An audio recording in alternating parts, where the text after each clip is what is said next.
বন্ধুরা আজকে আরও একটা নতুন খাবার ভিডিও নিয়ে চলে আসলাম। দেখো আজকে আছে শাক ভাজা, সয়াবিন, কুমড়ো, পটল আলুর তরকারি আর রয়েছে সাদা ভাত।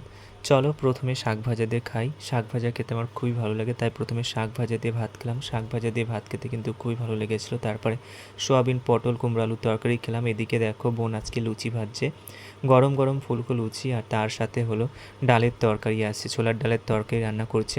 দেখো লুচিগুলো কিন্তু খুব ফুলেছে। ফুলকো লুচি খেতে আমার খুবই ভালো লাগে, তাই আজকে গরম গরম ফুলকো লুচি ভাজা হচ্ছে, এদিকে ছোলার ডালের তরকারি রান্না হচ্ছে। দেখো আর সাথে আছে মিষ্টি। এই মিষ্টিগুলো খেতে আমার কিন্তু খুবই ভালো লাগে। নামটা আমি জানি না এটা কী মিষ্টি, তোমরা যদি জেনে থাকো তাহলে প্লিজ কমেন্ট করে জানিয়ে দিও কমেন্ট বক্সে। তারপরে এদিকে আবার ডাল ভাত খেলাম। ডাল ভাত খেতেও কিন্তু খুব ভালো লাগে। সাথে আছে মাছের তরকারি, ডিমের তরকারি, আর আছে আলু ভাজা, গোল গোল করে আলু ভাজা, বেগুন ভাজা, আর আছে লাউ ঘন্ট। দেখো সবই হলো নিরামিষ খাবার। আমিষ খাবার, সব খাবারগুলো খেতে ভালো লেগেছিলো।